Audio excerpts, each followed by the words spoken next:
Haleluya, Shalom. Selamat pagi Bapak Ibu yang dikasihi dalam nama Adonai Yeshua HaMashiach. Di pagi hari yang indah ini kita akan sama-sama belajar memeditasikan akan kebenaran firman Tuhan yang saya ambil dari kitab Matius 13 ayatnya yang ke-44. Kita akan sama-sama membaca, memeditasikan akan kebenaran firman Tuhan ini yang diambil dari kitab Matius 13 ayatnya yang ke-44 ya. Kita akan baca sama-sama Bapak Ibu seperti yang tertulis di depan ya. 3, 2, 1. Lagi pula kerajaan sorga itu seumpama harta yang terpendam di sebuah ladang, yang setelah menemukannya seseorang memendamnya, dan oleh karena sukacitanya itu ia pergi dan menjual segala sesuatu sebanyak yang ia miliki, dan dia membeli ladang itu. Amin. Puji Bapak Yahweh, silakan duduk.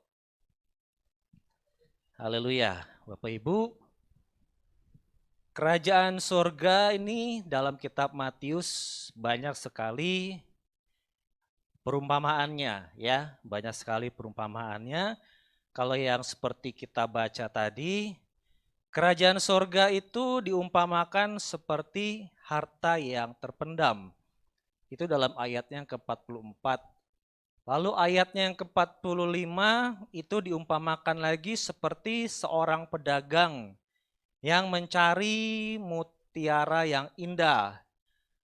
Lalu ayatnya yang ke-47 diumpamakan lagi kerajaan sorga itu seumpama sebuah jala yang ditebarkan ke dalam laut dan menjaring berbagai jenis ikan ya.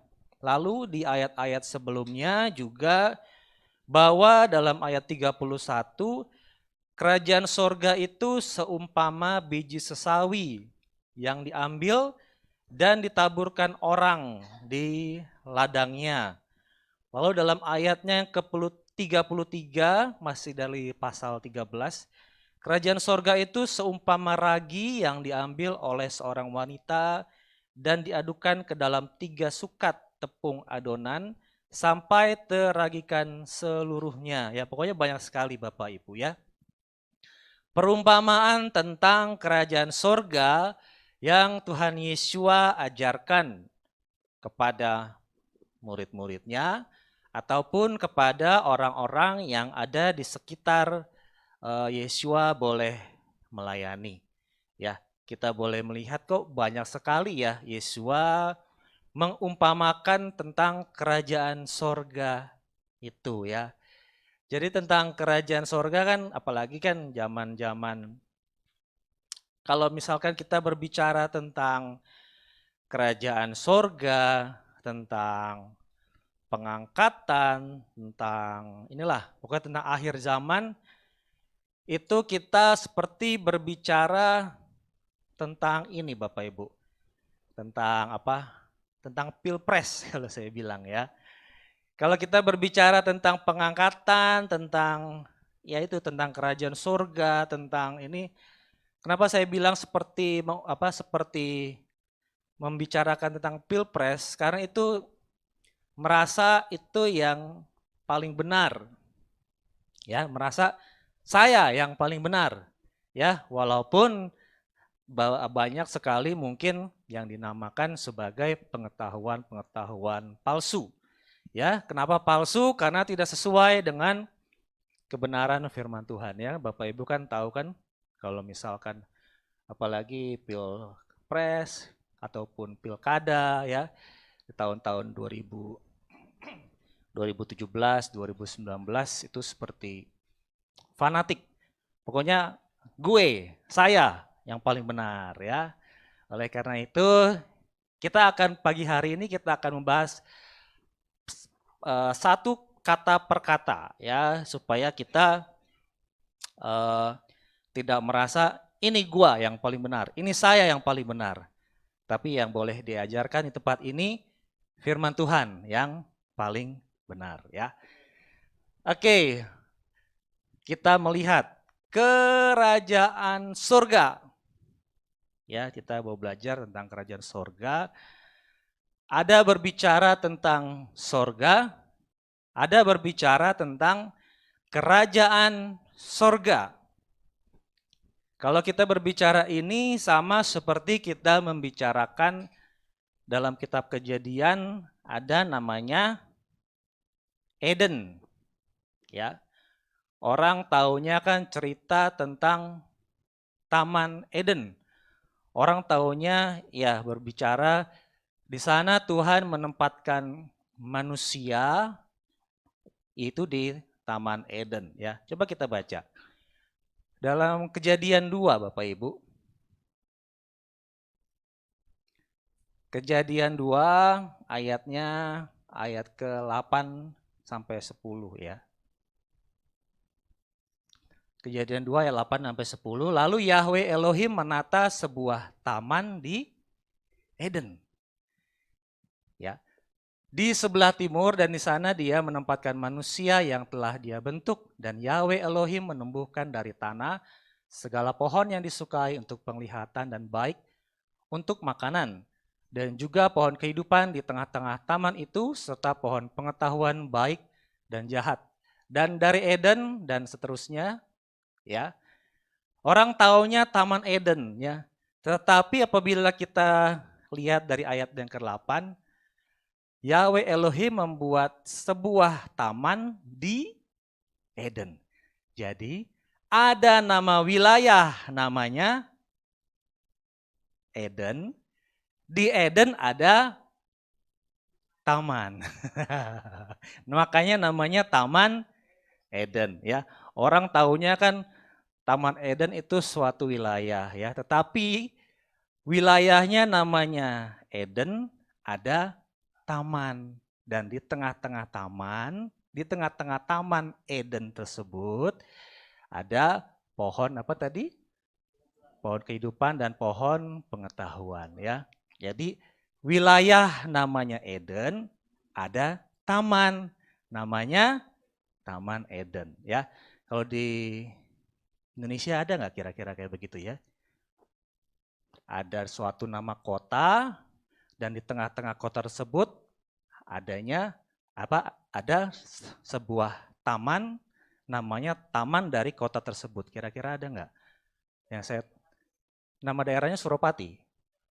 Nama daerahnya Suropati. Di Suropati ada namanya Taman Suropati ya. Jadi kurang lebih begitu ya. Jadi di wilayah namanya Eden ada namanya taman, namanya Taman Eden. Begitu juga dengan kerajaan sorga. Ya, ya seperti yang tadi saya bilang, apabila kita berbicara tentang kerajaan sorga, apabila kita berbicara tentang sorga, biasanya orang merasa saya yang paling benar. Ya, saya yang paling benar. Oleh karena itu kita akan coba lihat kata per kata. Ya, kerajaan sorga dan sorga. Ya, sorga itu nama tempatnya. Kerajaan ya, diawali namanya kerajaan. Yang namanya kerajaan itu pasti ada suatu sistem. Sistem pemerintahan yang dipimpin oleh seorang raja. Ya, jadi beda ya. Kerajaan sorga, kerajaan itu adalah suatu sistemnya, sorga itu tempatnya. Republik Indonesia, negara yang namanya Indonesia yang berbentuk republik, ya. Lalu apa lagi? Kerajaan Inggris, suatu daerah yang bernama Inggris yang berbentuk pemerintahannya adalah kerajaan. Begitu juga dengan kerajaan sorga, suatu wilayah yang namanya sorga dan bersifat pemerintahannya adalah kerajaan yang dipimpin oleh satu orang raja. Ya, ingat, namanya kerajaan pasti dipimpin oleh satu orang raja. Beda dengan apa kalau orang istilah orang apa namanya matahari kembar ya. Ya, kerajaan sorga itu bukan seperti matahari kembar. Pemimpinnya ada dua, ya karena orang kan ya itu yang seperti pernah saya ungkapkan, orang jadi keblinger sendiri antara Yeshua dengan Yahweh itu dua pribadi. Ya, katanya dua pribadi kata mereka. Karena apa? Keblinger. Ya. Bahkan orang-orang kepercayaan lain mengatakan bahwa Tuhannya orang Kristen itu ada tiga. Ya, masa Tuhan ada tiga, kerajaannya satu? Kan tidak mungkin ya. Oleh karena itu kita akan belajar namanya kerajaan sorga. Jadi sorga itu dipimpin oleh raja yang maha kuasa yang bernama Yahweh. Ya, nama pemimpin, nama raja daripada yang memiliki sorga tersebut namanya Yahweh. Ya, jadi kita harus inilah. Oleh karena itu kan Yeshua mengumpamakan kerajaan sorga itu ya, yang dia umpamakan adalah kerajaan sorga. Ya, bukan tempatnya, bukan sorganya itu sendiri, tetapi yang Yeshua ajarkan, yang Yeshua beri perumpamaan adalah kerajaan sorga. Kita sering berdoa Bapak Ibu kan, jadilah kehendakmu di bumi seperti di sorga. Ya, itulah kerajaan sorga ya, di mana Yahweh memerintah sebagai raja di dalam hidup kita, terjadi dalam kehidupan kita di muka bumi ini, itulah namanya kerajaan sorga ya. Coba kita lihat dalam kitab Roma 14 ayatnya yang ke-17. Ya. Roma 14 ayat 17 ya. Sebab kerajaan Elohim ya bukan soal makanan dan minuman, tetapi apa? Kebenaran, damai sejahtera, sukacita dalam Roh Kudus ya. Bukan soal makanan dan juga bukan soal minuman. Masa sih kalau nggak makan, nggak minum, nggak ada kehidupan nggak ada kehidupan dong. Ya, hal ini bisa terjadi di muka bumi, bisa, ya, bisa. Kita kan sedang belajar Bapak Ibu kan, kita sedang belajar tentang siapa? Musa, ya. Kita kan sedang belajar tentang Musa. Pada saat itu Musa dia ketika dia menerima ya, ketika dia sedang menerima hukum-hukumnya Tuhan, hukum-hukumnya Bapa Yahweh, di situ si Musa dikatakan oleh firman Tuhan bahwa dia melakukan puasa. Ya. Puasa tanpa makan roti dan minum air. Kenapa? Karena dalam kehidupan dari si Musa ini, jadilah kehendak Bapa Yahweh, yaitu kerajaan surga, turun atas si Musa atau Moshe, sehingga tergenapilah seperti yang tertulis dalam Roma 14 ayat 17 tadi. Ya, sebab kerajaan Elohim, kerajaan surga, itu bukanlah soal makanan dan minuman ya. Seperti tadi yang saya bilang bahwa namanya kerajaan pasti ada suatu sistem yang teratur. Ya.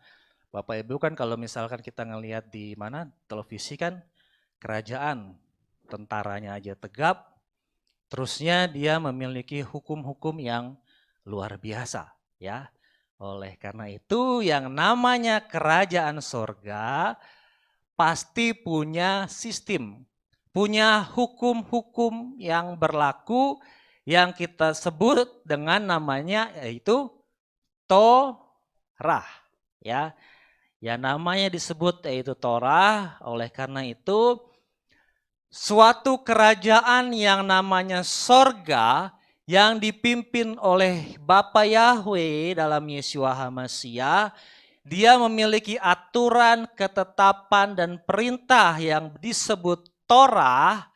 Oleh karena itu di luar daripada kerajaan yang dipimpin oleh Bapa Yahweh, di luar daripada kerajaan yang memiliki aturan namanya Torah, di situ bukan namanya sorga, bukan namanya kerajaan sorga, ya. Oleh karena itu, ya, kita boleh mengucap syukur di tempat ini, ya.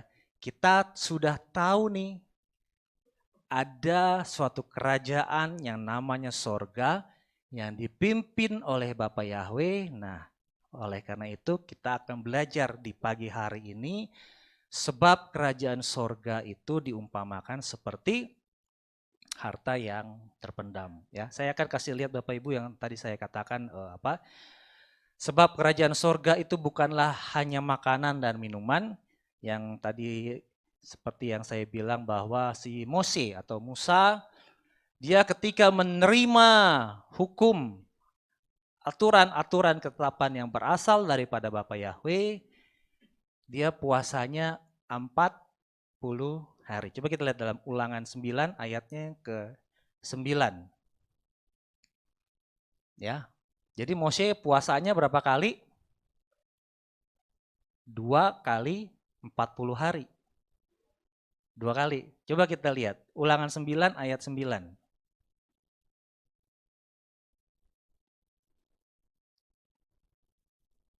Ulangan 9 ayat 9. Ketika aku pergi naik ke gunung untuk menerima loh batu, loh perjanjian yang Yahweh adakan dengan kamu. Dan aku tinggal 40 hari, 40 malam di gunung itu. Aku tidak makan roti dan tidak minum air. Ketika Musa menerima firman Tuhan, maka dia berpuasa.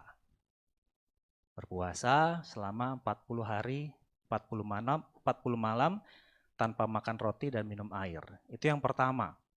Lalu ketika dia turun, dia melihat apa? Bangsa-bangsa itu, bangsa Israel, dia membuat patung, akhirnya marah, akhirnya setelah itu si Musa naik lagi ke gunung, bertemu dengan Bapa Yahweh dalam Ulangan 9 ayat ke-18. Dan aku sujud di hadapan Yahweh 40 hari 40 malam seperti saat pertama.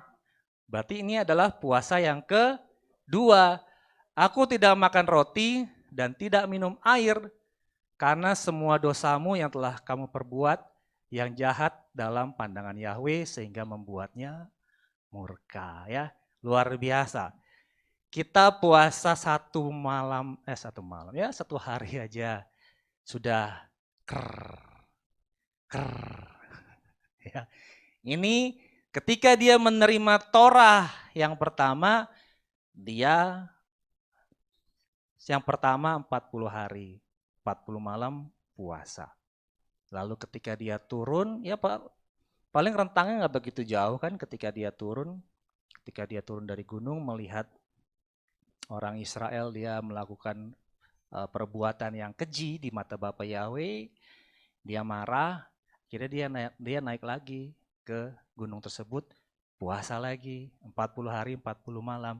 Nah, disinilah terjadi kerajaan sorga boleh turun atas Musa, atas Mose, ya. Kenapa? Karena dia berkomunikasi dengan Bapa Yahweh. Seperti yang tadi saya katakan bahwa kerajaan sorga adalah suatu sistem di mana Bapa Yahweh yang memerintah di sini atas Mose, lalu juga atas kehidupan kita semua, ya. Oleh karena itu, ya, kita mau belajar lagi Bapak Ibu, ya. Kerajaan sorga seumpama harta yang terpendam. di sebuah ladang. Ya, karena orang kan berpikir, aku mau masuk surga, aku mau masuk surga. Tetapi nggak tahu, bukannya nggak tahu, mungkin cuma tahu ngomong-ngomong aja, tetapi persyaratannya nggak tahu, ya. Sangat sangat sangat disesalkan apabila terjadi seperti itu. Rapture, rapture, rapture. Rapture apa sih? Nggak tahu. Ya, ya karena ya sok-sok English ya. Jadi coba lihat di Google, coba lihat Google deh. Ya rapture itu apa sih? Ya, supaya orang nggak sembarangan berbicara rapture, rapture, rapture, tapi rapture-nya sendiri nggak tahu rapture itu apa. Ya, rapture, ntar kalau saya ngomong langsung pengangkatan, ntar dibilang nggak ada dasar. Coba kita lihat Mbah Google. Di ini aja, di mana? Di terjemahan, di translate. Di translation. Google Translate. Nah, Google Translate. Yang bahasa Indonesia.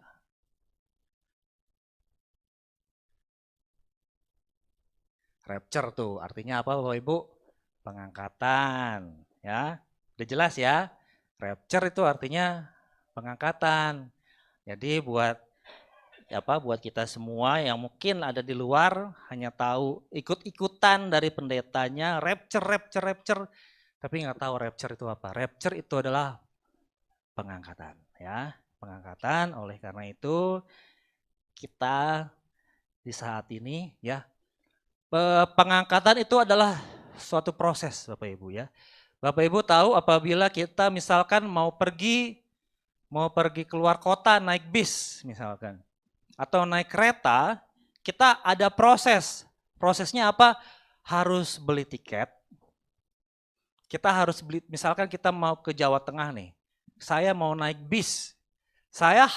Pertama saya harus punya uang dulu buat beli tiket. Kedua, saya harus beli tiketnya di agen yang benar. Agen resmi bisa dibilang ya.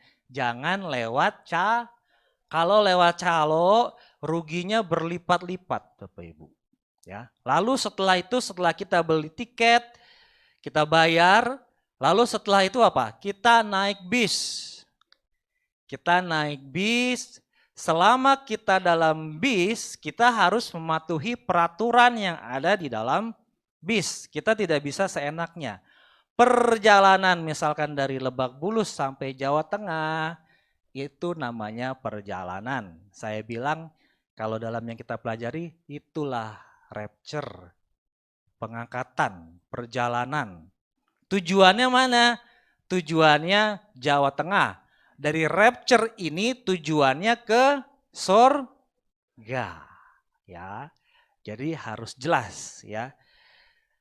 Kerajaan sorga itu seumpama harta yang terpendam. Dia bukan berbicara tentang, karena orang kan berbicara tentang rapture, tapi hatinya, kehidupannya tidak, seperti yang tadi saya bilang, tidak memiliki tiket yang benar-benar beli di agen resmi.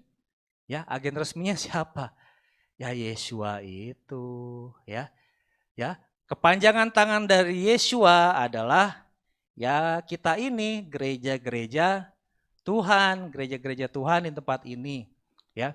Kalau dalam hidupnya masih melakukan hal-hal yang tidak benar, hal-hal yang bisa dibilang masih melakukan kekerasan dalam tanda kutip, yaitu seperti yang tadi kita baca dalam Roma 14 tadi kan, dalam kerajaan sorga isinya apa?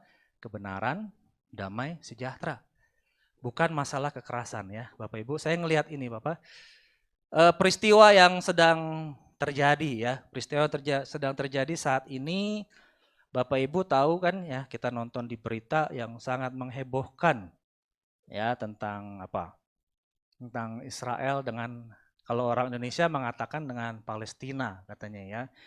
Tetapi sebenarnya itu dengan Hamas ya. Dengan Hamas ya luar biasa beritanya di televisi Indonesia. Tapi ya kalau saya sih kurang bukan kurang, yang nggak mau lah ngikutin berita Indonesia. Kenapa?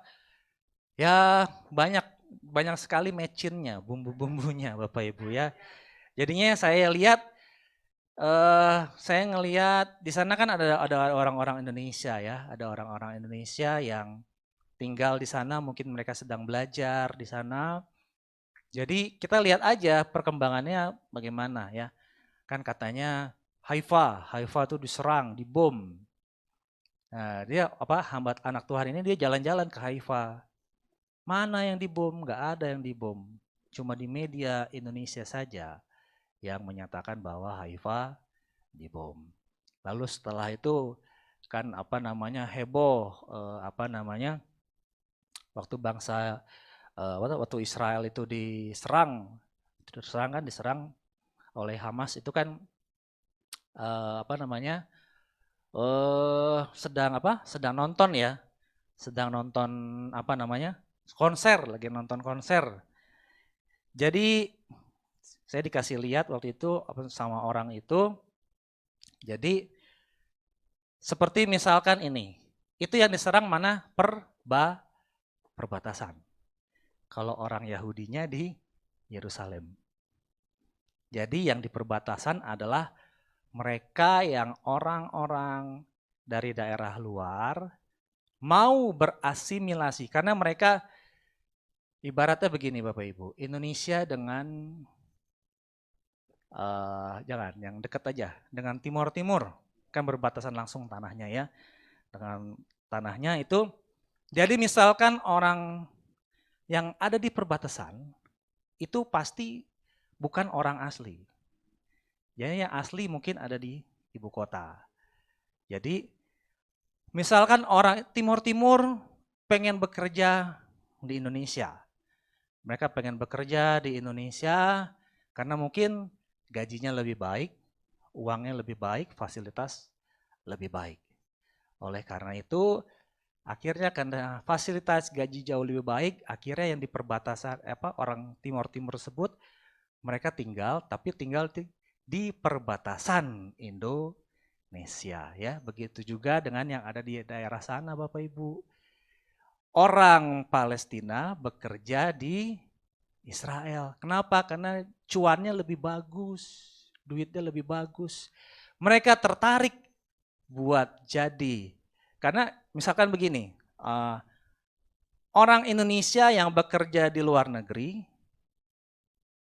dengan misalnya ke mana? Misalkan di Inggris. Orang Indonesia kerja di Inggris dengan orang Inggris yang asli kerja di sana, kira-kira gajinya lebih besar mana? Orang Inggris, karena dia warga negara Inggris. Begitu juga dengan orang yang ada di sana. Karena gajinya lebih baik yang di Israel, akhirnya mau pindahlah ke warga negaraan ke Israel. Kenapa? Karena kalau warga negara sana duitnya lebih bagus, lebih baik, ya.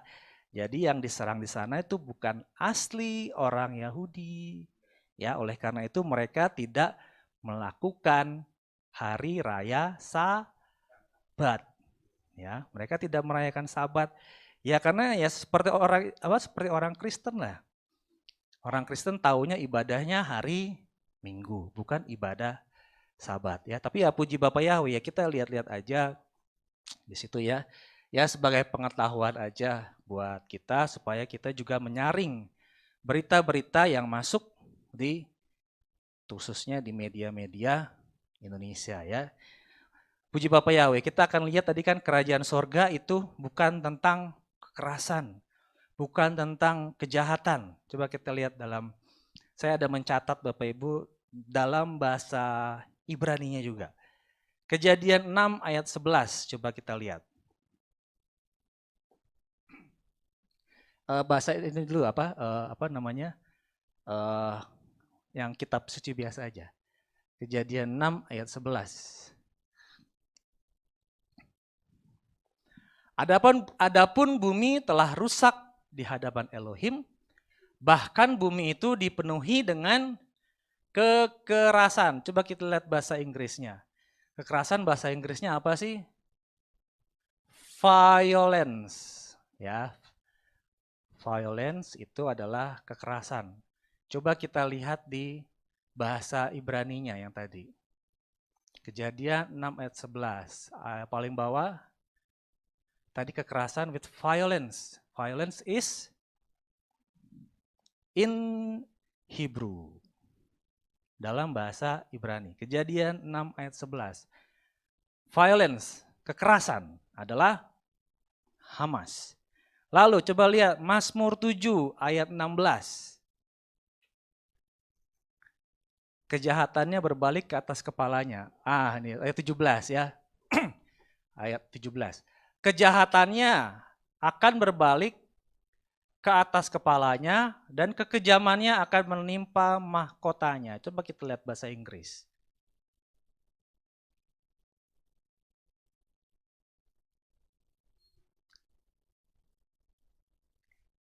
Yang B, and his violent dealing. Coba kita lihat yang bahasa Ibrani. Kekerasan, violence. Mazmur, Psalm 7 ayat 16.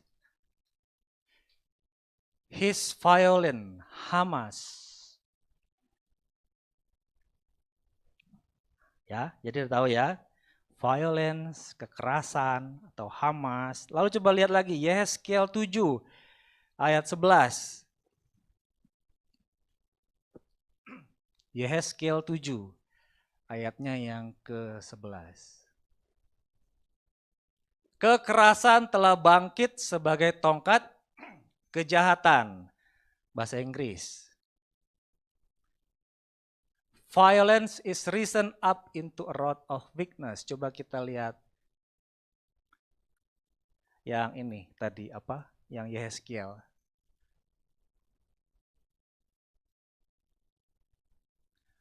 Violence, Hamas. Satu lagi kita lihat Yesaya 60 ayat 18.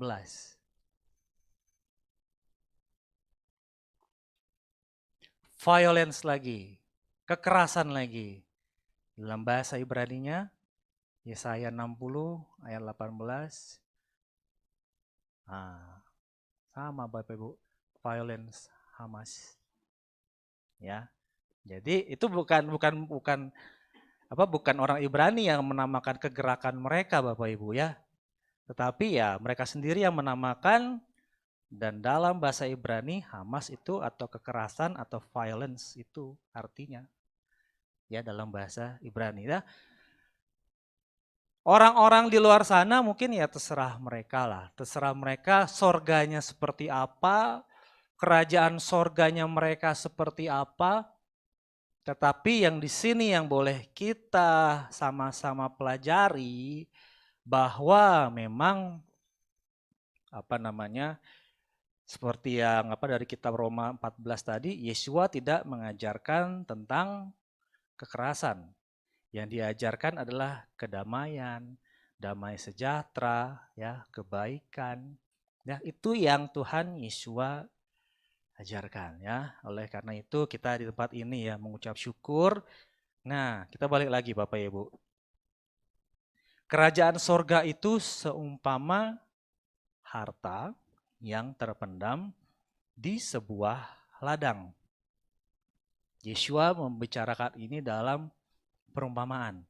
Di sebuah ladang, Matius kita lihat ayat atasnya, Matius 13 ayatnya yang ke-38. Siapakah ladang itu? Ladang itu ialah dunia. Ya. Jadi di sini Yesua kasih tahu kerajaan surga itu seumpama harta yang terpendam di sebuah ladang atau harta yang terpendam di dunia ini. Ya, saya kan di sebuah ladang, tadi kata Yesua ladang itu adalah dunia ini. Jadi kerajaan sorga itu adalah seumpama harta yang terpendam di dalam dunia. Nah pertanyaannya, Bapak Ibu pasti punya punya pengetahuan lah begini. Kalau kita beli misalkan kita mau beli rumah atau kita beli tanah, yang Bapak Ibu beli apanya? Ya, kita nggak tahu apa-apa nih di dalam tanah itu, kita nggak tahu apa-apa. Tanahnya. ya. Kita nggak tahu apa-apa, saya mau beli tanah seharga misalkan 100.000, saya mau beli itu. Tetapi yang saya beli itu, yang saya bayarkan adalah tanahnya. Tetapi kalau misalkan di dalam tanah itu si pemilik tahu bahwa di dalam tanah itu ada hartanya, kira-kira harganya naik? Naik, ya.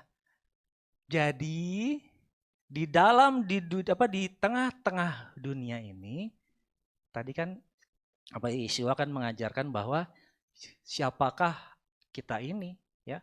Kita ini ya cuman tanah-tanah biasa.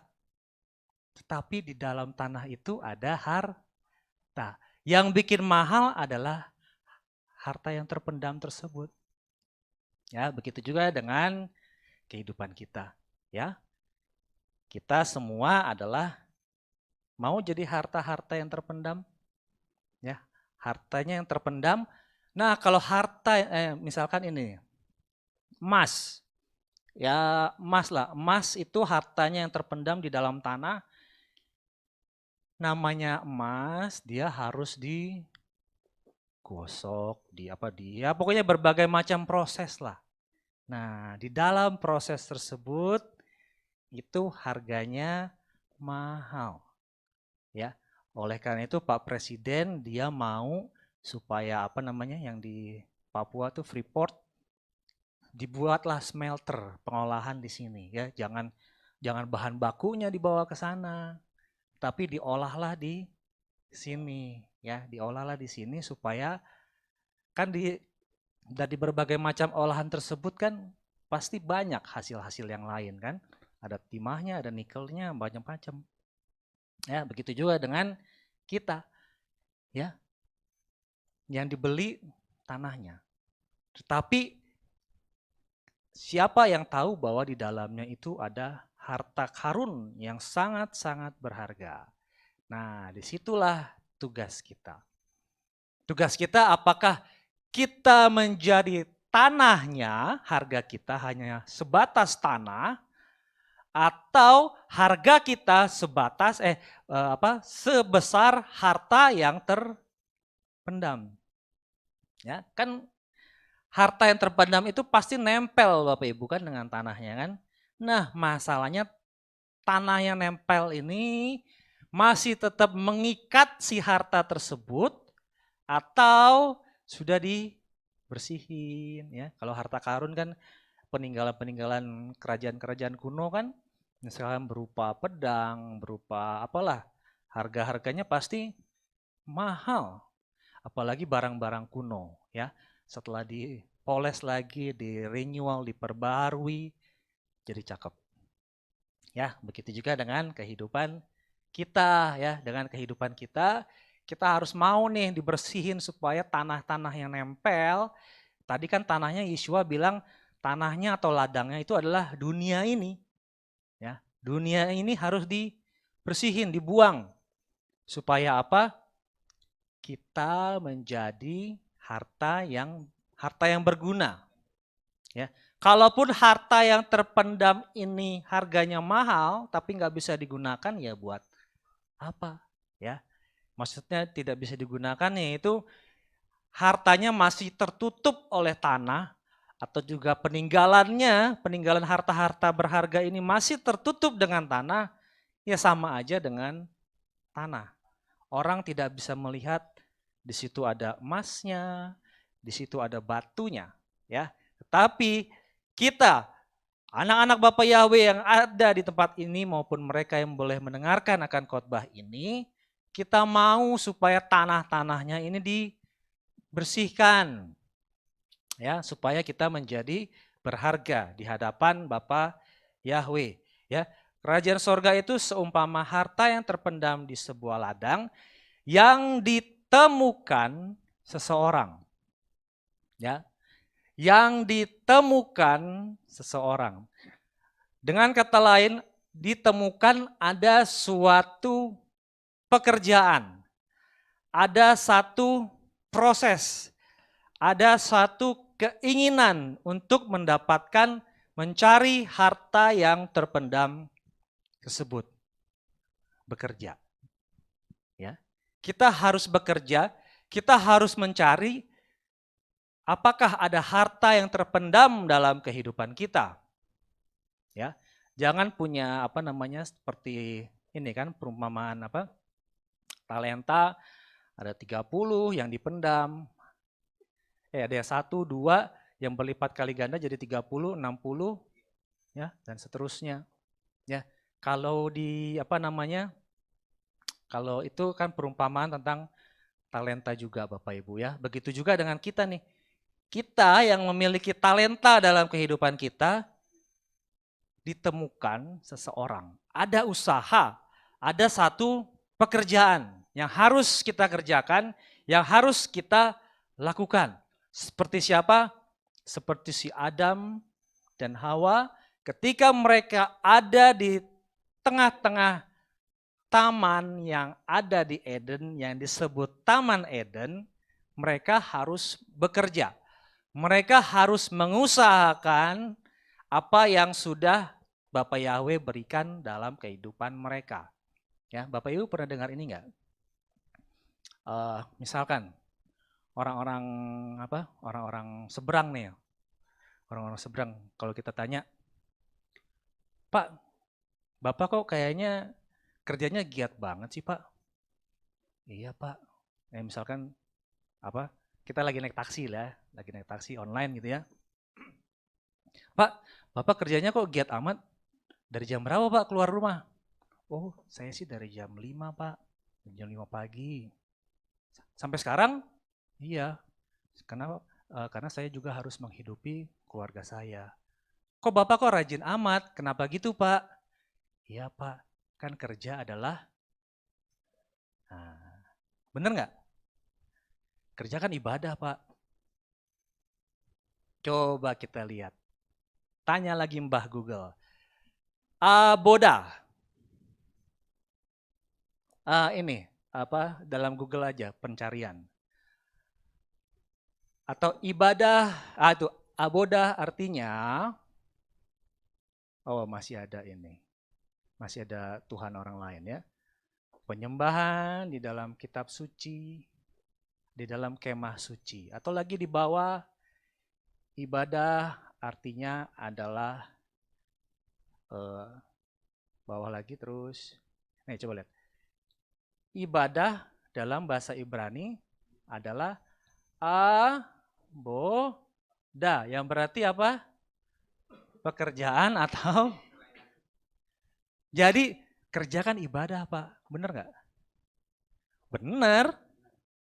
Orang Kristen nggak tahu. Ya. Ibadah berasal dari bahasa Ibrani yaitu aboda. Aboda artinya pekerjaan atau pelayanan. Orang seberang aja tahu, kan kerja ibadah Pak. Masa sih orang Kristen begitu? Nggak ngerti dia. Ibadah itu berasal dari bahasa Ibrani yang artinya aboda. Ya, aboda artinya pekerjaan atau pelayanan ya. Jadi tambah satu kata lagi Bapak Ibu ya. Tadi Hamas artinya apa? Kekerasan. Sekarang ibadah berasal dari bahasa Ibrani yaitu aboda ya. Jadi kita juga jangan ragu-ragu kita bilang kerjakan ibadah. Nah, ini ya, aboda adalah ibadah, yaitu bekerja atau pelayanan ya. Ada suatu pekerjaan, ada suatu pelayanan, ada suatu tindakan yang ditemukan oleh seseorang karena dia sudah menemukan harta yang terpendam, yaitu harta yang sangat-sangat berharga dalam kehidupan dia. Ya. Kita harus bekerja, kita harus aboda, ibadah, pelayanan, bekerja. Pekerjaan dan pelayanan itu nggak boleh kita lebih berat ke arah pekerjaan duniawi kita. Karena tadi kan pekerjaan atau pelayanan, berarti setara, seimbang. Ya, kalau kita, aduh, saya sibuk nih, saya sibuk bekerja, ya berarti tidak aboda. Ya, tidak benar-benar aboda. Maksudnya pelayanan kepada Bapak Yahweh. Ya, karena setelah ditemukan seseorang, dia ngapain lagi? Dipendamkannya kembali. Saya juga bingung, kok ngapain sih dipendamkan kembali? Supaya orang-orang lain tidak nyuri. Ya, supaya orang-orang lain tidak nyuri. Nah, setelah itu setelah dipendamkan, maka karena sukacitanya ia pergi dan menjual semua yang ia miliki, lalu ia membeli ladang itu. Ya, pertanyaannya adalah, kalau kita menemukan suatu harta yang sangat-sangat berharga, kira-kira kita mau ngapain? Kita mau keluar-keluar, saya melihat ada harta, saya melihat ada emas di dalam tanah. Apakah kita akan berbicara seperti itu? Atau kita, diem-diem aja lah. Ntar kalau orang lain tahu, bisa dicuri, ya. Begitu juga dengan kehidupan kita. Tapi masalahnya setan maunya, ketika kita tahu kebenaran, di tempat ini dinyatakan kebenaran, coba tanya menurut pendeta ini bagaimana. Nah, itu celahnya masuknya begitu. Ya, masa sih perempuan tidak boleh memberitakan firman? Gak puas tempat ini, tanya ke pendeta seberang. Tanya ke agen yang tidak resmi. Ya. Kenapa saya katakan tidak resminya? Itu kalau kita mau masuk surga, kalau kita mau beli tiket, harus beli tiket yang di agen yang resmi. Ya. Kalau mau tanya, yang lebih resmi yaitu tanya firman Tuhan. Bukan tanya ke agen lain yang ada di luar. Kalau agen di luar pasti, ntar kalau saya kehilangan jemaat ini, duit gua kagak masuk.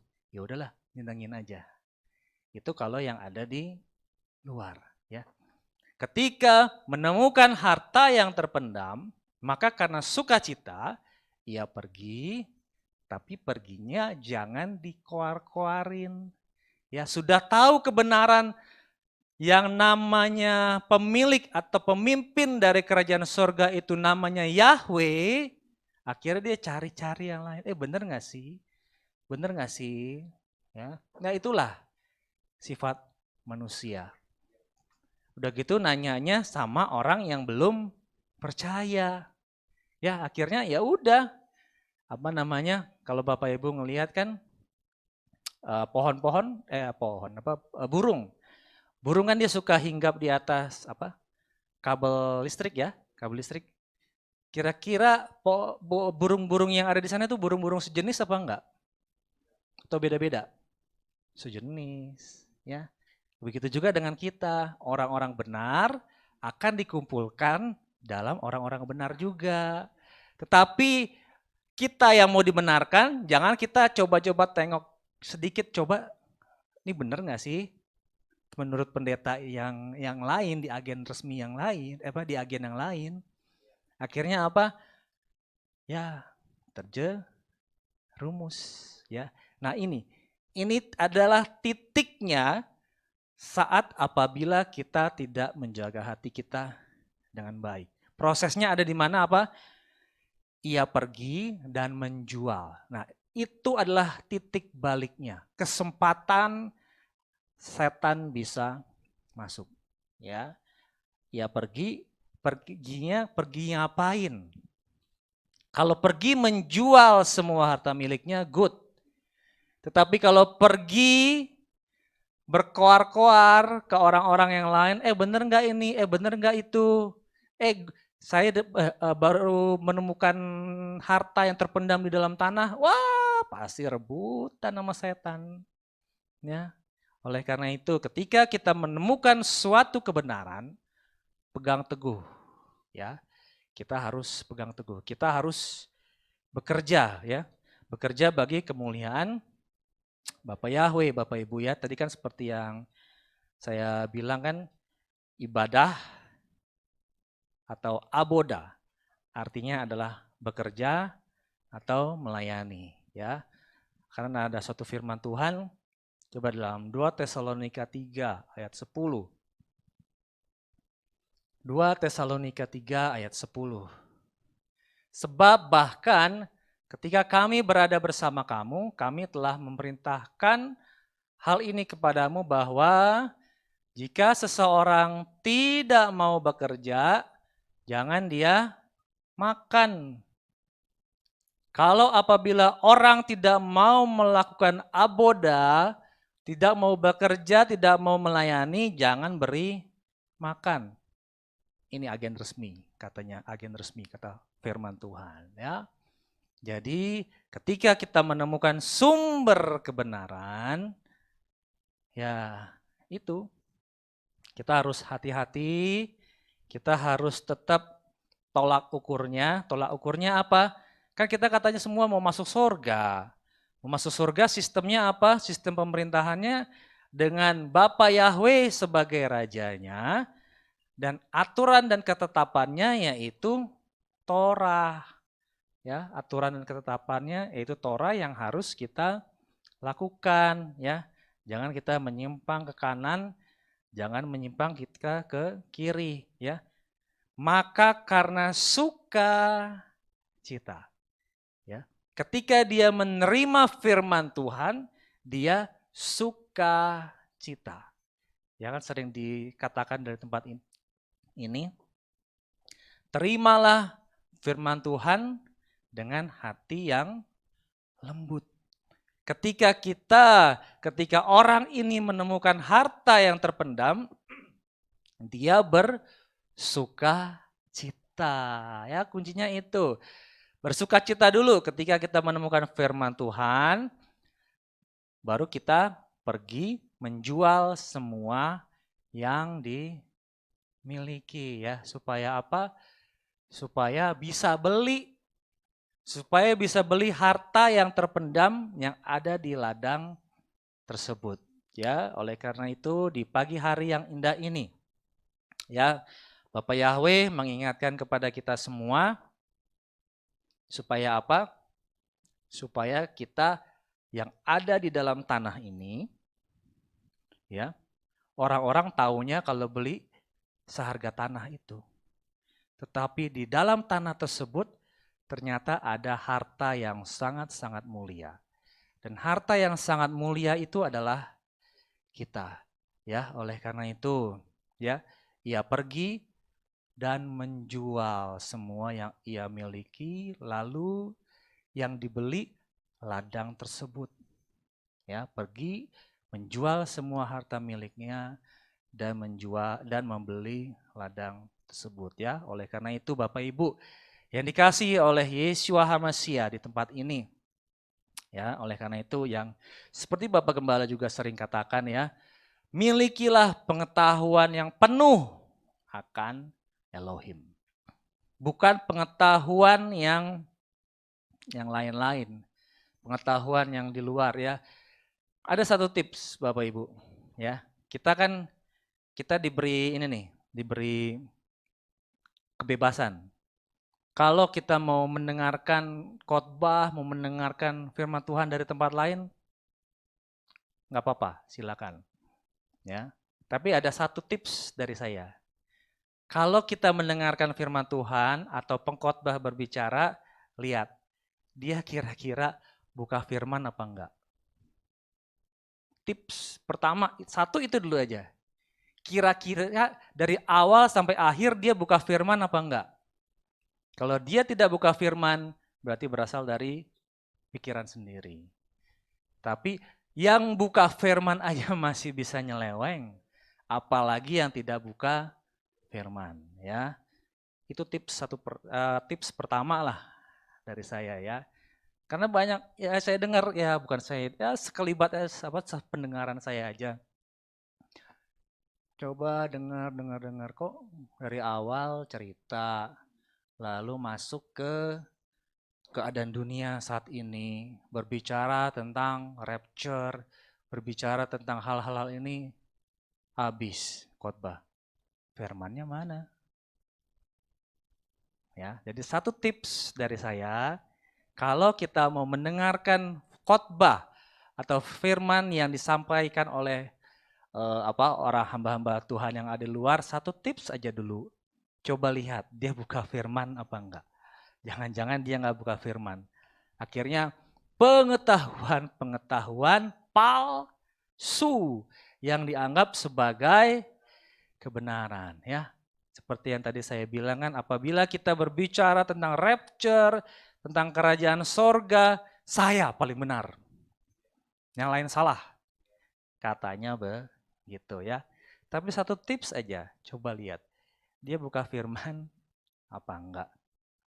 Ya, karena kan banyak sekali di luar Bapak Ibu ya yang bilang sekarang ini adalah masa kesengsaraan di tahun yang kedua. Dari 3,5 tahun sekarang sudah memasuki tahun yang kedua. Ya, saya dalam hati ya terserahlah. Bagimu kesukaran, bagi saya kesukaan. Ya. Saya tidak mengimani. Saya masuk kesukaran. Tapi dia dengan, ini adalah masa kesukaran yang kan mereka bagi dua tuh, 3,5 tahun pertama, 3,5 tahun kedua. 3,5 tahun yang pertama sekarang sudah masuk ke tahun yang kedua. Berarti tahun perjalanan dari tahun kedua ke tahun yang ketiga. Ya, terserahlah. Saya tidak mengimani saya masuk dalam masa kesukaran. Ya, jadilah sesuai dengan imanmu ya. Tetapi yang saya imani Bapak Yahweh pasti akan meluputkan saya dari masa kesukaran ya.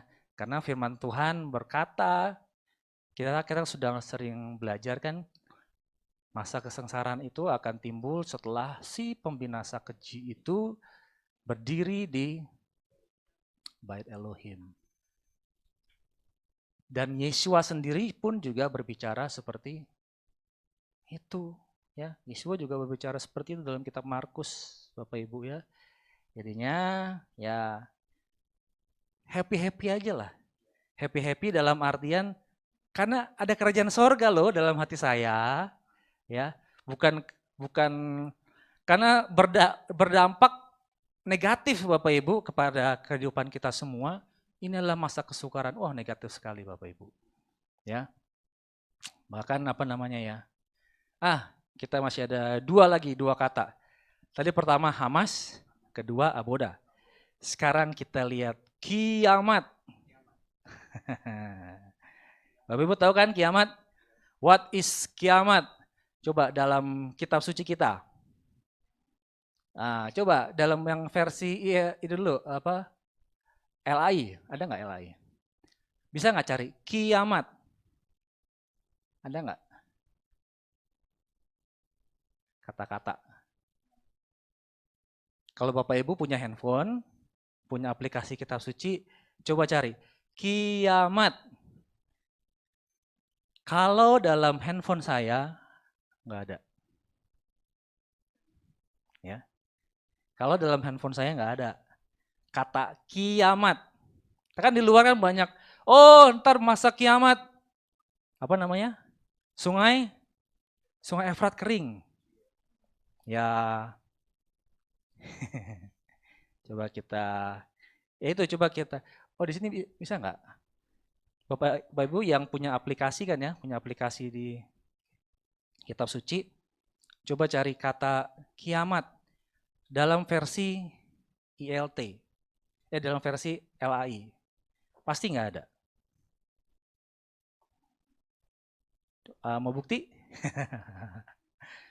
Kita coba deh di rumah atau sekarang aja lah cari deh. Dalam versi LAI, kiamat nggak ada. Itu versi ILT ya. Nah, dalam versi ILT ada kata kiamat dalam Imamat 22 ya. Imamat 2. Coba lihat Imamat 25 ayat 23. Ini yang versi ILT. Versi LAI nggak ada kata kiamat. Dan sampai kiamat, ngeri ya. Dan sampai kiamat negeri itu tidak boleh dijual. Lihat dalam bahasa Inggris. The land shall not be sold. Kiamat, masa selama-lamanya disetarakan dengan kiamat? Tanah itu tidak boleh dijual selama-lamanya. Bukan tanah itu tidak boleh dijual sampai kiamat. Ya. Forever. Selamanya. Bukan sampai kiamat. Coba kita lihat dalam kitab Wahyu. Ya, ini karena pengajaran-pengajaran di luar Bapak Ibu. Wahyu 16 ayat 12. Dasarnya begini. Dan malaikat yang keenam menumpahkan cawannya ke atas sungai yang besar, yakni sungai Efrat, dan airnya menjadi kering. Oh lihat, sungai Efrat menjadi kering. Rapture sebentar lagi. Di bawahnya Bapa Yahweh memberkati. Padahal dalam kitab suci kita kata kiamat tidak ada. Ya. Dalam kitab suci kita kiamat itu tidak tertulis. Coba kita cari dalam Google. Kiamat itu berasal dari bahasa Arab. Dalam bahasa Arab. Udah nggak usah dibaca. Ya. Apalagi, tanda-tanda kiamat, apalagi akan muncul Dajjal. Pengajarannya kan seperti itu kan. Apalagi dulu waktu masih zaman tusuk-tusuk itu, woi Dajjal. Dajjal tidak ada dalam kitab suci kita, dibawa masuk, Bapa Yahweh memberkati. Itu yang saya bilang pengetahuan palsu. Jangan beli di agen yang tidak resmi. Mau masuk surga? Itu 2, 3, 4. Mau masuk surga? Haleluya, gitu dong ya. Supaya apa? Supaya kita memiliki pengetahuan yang penuh tentang Elohim. Kiamat itu dari ajaran yang lain. Dajjal dari ajaran yang lain. Jangan ditutupi dengan Bapa Yahweh memberkati. Akhirnya ya begitu, rusak sudah. Ya, kerajaan sorga itu berbicara tentang kebenaran, damai sejahtera, sukacita. Oleh karena itu, beli kebenaran yang memang benar-benar berasal dari Bapa Yahweh ya. Jangan kita mencari-cari dengan ya itu saya seperti yang tadi saya bilang, perhatikan dari awal sampai akhir. Buka kitab suci apa enggak? Akhirnya enggak buka kitab suci, bawa-bawa kiamat, sungai Efrat mengering, Bapa Yahweh memberkati. Ya. Oleh karena itu, apalagi ya pokoknya ya seperti yang tadi saya bilang, kalau kita berbicara tentang rapture, tentang pengangkatan, tentang akhir zaman, itu seperti berbicara tentang pilpres. Gue yang paling benar, saya yang paling benar. Tetapi tidak berkata firman Tuhan yang paling benar. Ya, oleh karena itu kita semua yang mau masuk surga, ya biarkanlah yang namanya kerajaan sorga itu ada dalam hidup kita ya. Tadi ngerti kan Bapak Ibu ya? Tadi kan dicari tadi kan sama Ibu di sini. Kiamat dalam versi LAI aja nggak ada. Tapi munculnya dalam versi ILT. Itu pun salah. Forever, selamanya diterjemahkan kiamat. Ya, oleh karena itu milikilah pengetahuan yang penuh tentang Elohim supaya apa? Kerajaan sorga ada dalam hidup kita sehingga kita semua yang memang benar-benar adalah harta terpendam yang berharga. Ya, sekali lagi, harta terpendam yang berharga. Gimana caranya supaya berharga? bersihin tanahnya. Ada pekerjaan, ada usaha, ada aboda. Jangan biarkan hamas-hamas rohani ada dalam kehidupan kita. Jangan biarkan kekerasan dalam kehidupan kita. Ya, karena kerajaan sorga tidak berbicara tentang kekerasan, tidak berbicara tentang kekejaman, tidak berbicara tentang violence, tetapi berbicara tentang damai sejahtera, kebenaran dan sukacita. Haleluya, Bapak Yahweh memberkati kita semua.